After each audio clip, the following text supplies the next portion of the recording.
1:33 on a Wednesday afternoon. College basketball in full force right now with championship week. Been keeping you updated on all of that. Just talked about a little bit on the potential expansion for March Madness. I know that's not like a huge topic yet, but I'm sure it's drifting that way.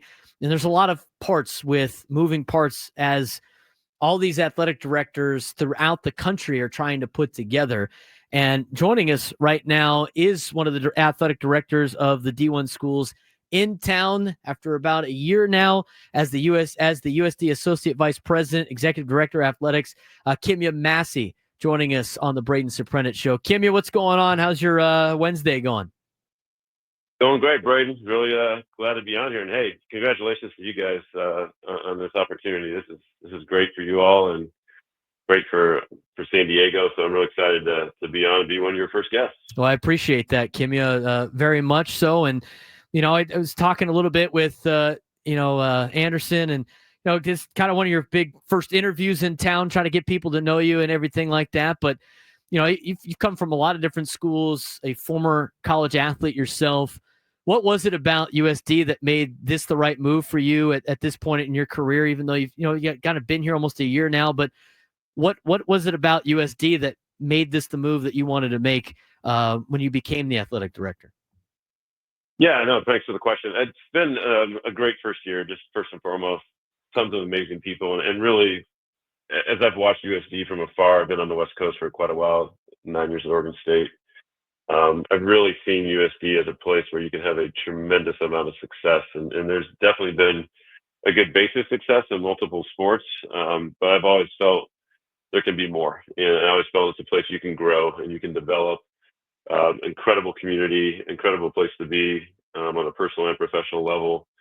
But just so much potential with the leadership on campus with President Harris, but also with the alumni in the community. So I just felt it was a place where, personally I could grow and develop, but also continue to elevate this program to be, really one of the strongest, if not the strongest in the WCC and beyond.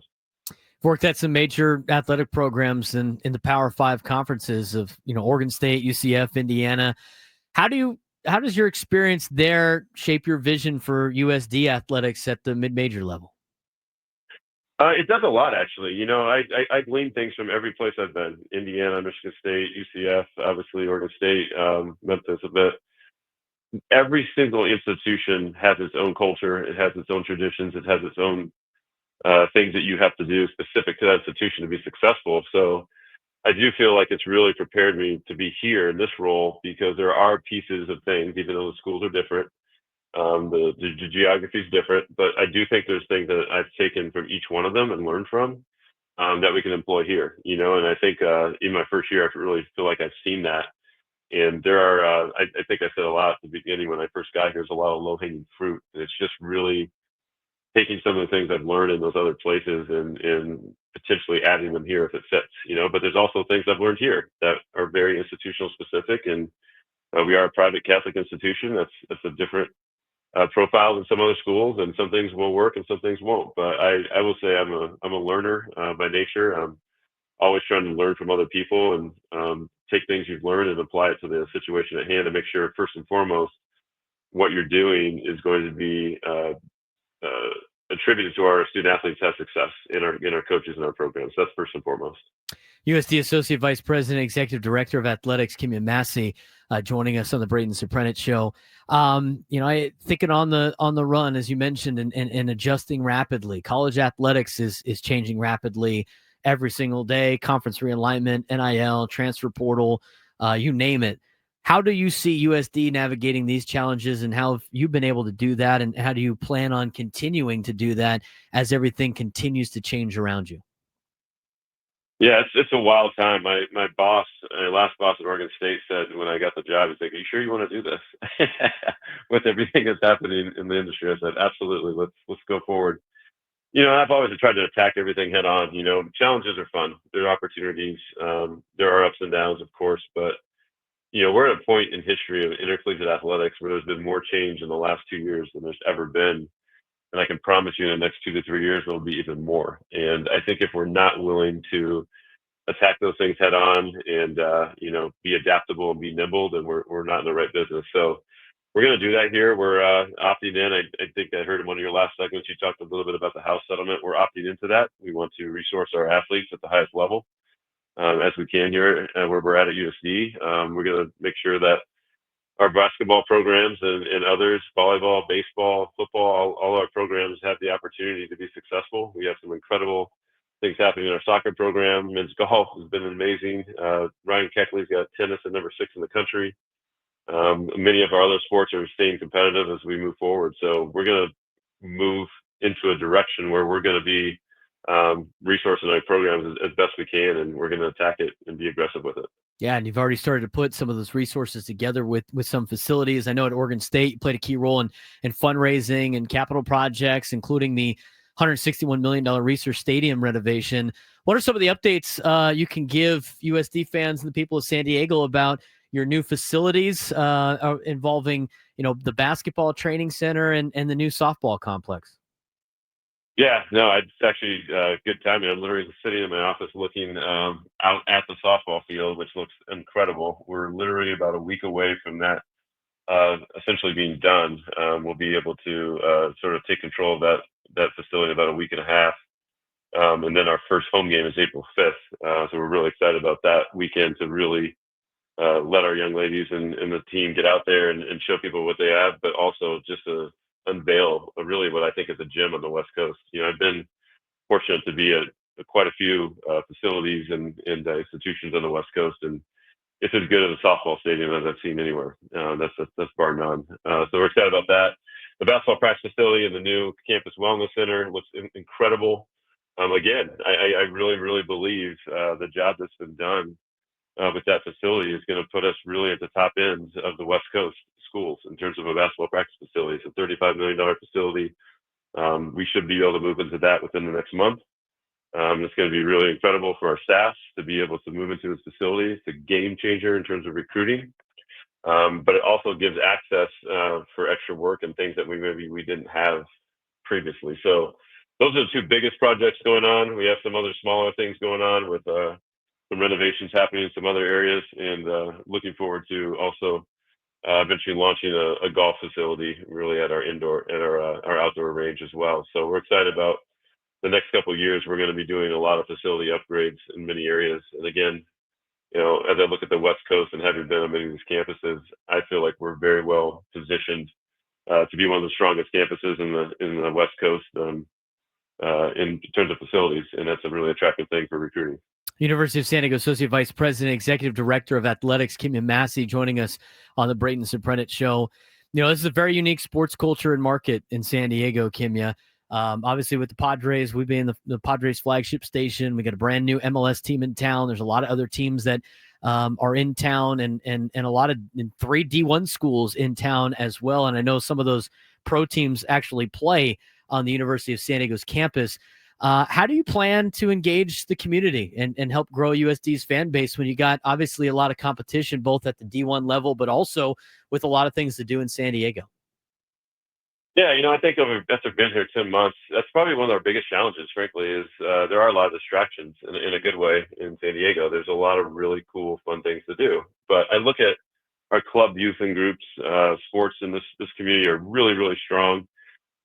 Let's get young people to games. Let's get them the opportunity to experience what it's like to be in intercollegiate athletics. I think that's really a huge target for us as we formulate our plan for intentional marketing outreach moving forward. It's going to be a huge goal.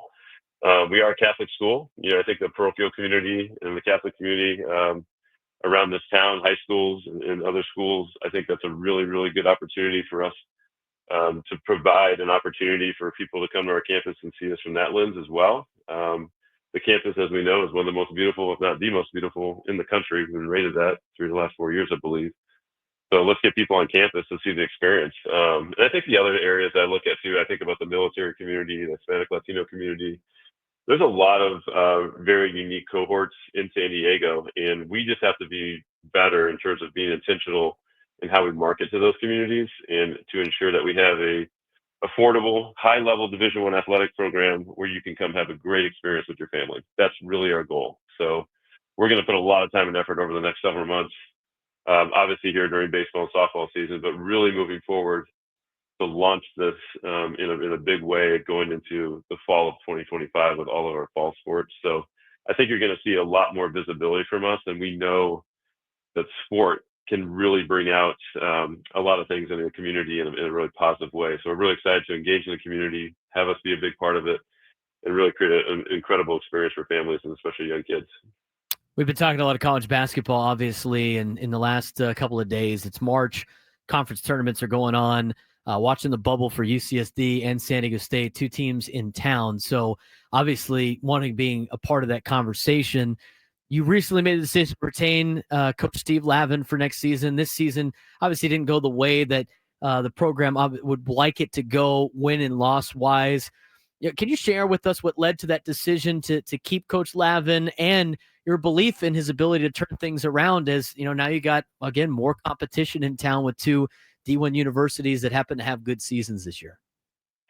Yeah, no doubt. It's really good for the community. I do think San Diego is a strong community from high school on up. And, I think having three schools at some point really strong is going to be great for this entire community. We need to catch up, just plain and simple. This year on both the men and women's side was not to our standard. I'll be the first one to say that.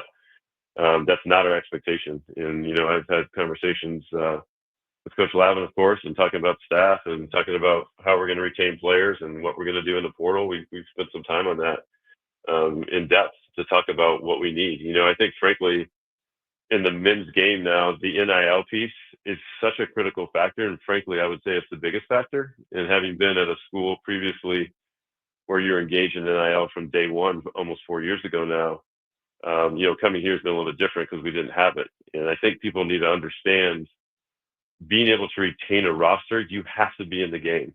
And for us, that means educating alums, donors, et cetera, what that means, what that looks like.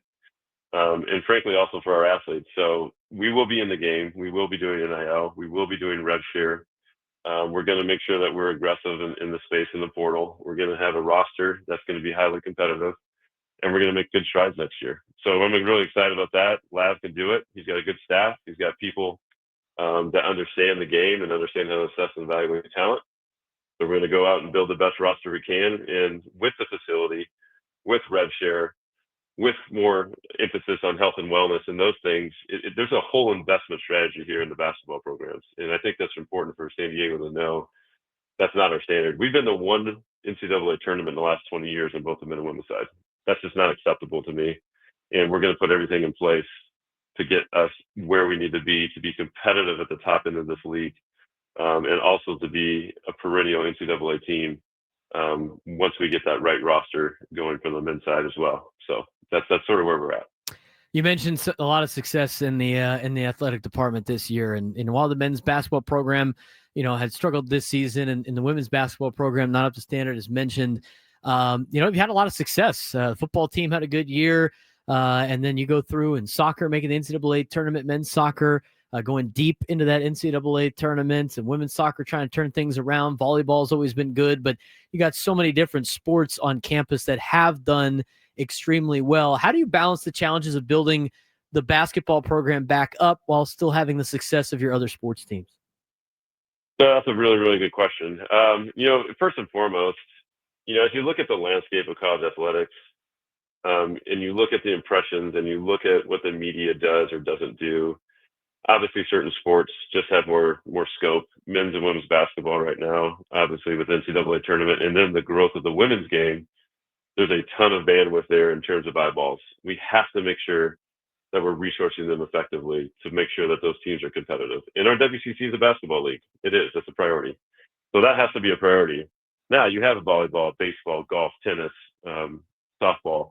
Soccer is obviously a really good soccer community. Even our rowing programs, our track and field and swimming. We have a lot of programs across the board. And I think there is a challenge at times of how do we resource our programs that can bring in more revenue and also bring more visibility, yet we want to make sure we're not doing anything that takes down the experience of the student athletes on the other sports. We have 17 sports, and we want to make sure all 450 plus of our athletes have an incredible experience here, academically, athletically, and eventually going into professional, whatever that looks like. So, fundraising is a big part of it, but the good thing about San Diego, I found, it is a completely connected city. There's a lot of people who know everybody. And our alums, we have roughly around 35,000 alums in this area. To me, there's enough to go around, and there's enough resources, and there's enough interest in all of our sports that we can be competitive across the board. I don't think we need to be a 2 or 3 trick pony. I really don't. And that's one of the reasons I came here, frankly. I don't want to be at a school where we only have 1 or 2 teams that are successful and everybody else is lagging behind. Because of the talent base here from a high school standpoint, because San Diego is a destination place, we can get kids back here who might be from this community or SoCal through the portal. We can keep some of our domestic kids here. And also, we're in San Diego. It's an international destination. So international student athletes love coming here. So I do think we're in a really good spot from a recruiting standpoint to be able to get talent, retain talent. But you do have to be intentional, to your question, about ensuring that other sports get the resources they need to be successful. And I do feel like we're doing a good job of that. We can always do better, for sure. But we want to make sure that we do give the Jim Petrys and Brocks and others, Brian Quinn, et cetera, Keckley's, Evans, and a hell of a job. We want to make sure that they're getting the resources they need to be competitive on a national level as well as the top of the league. Kimya, I appreciate the time. Thanks again for joining us. Obviously, much success to you and USD as you continue to move forward. Look forward to all the great things that you guys have planned over there in Linda Vista. Awesome. Thanks for having me on, guys. Happy to come on.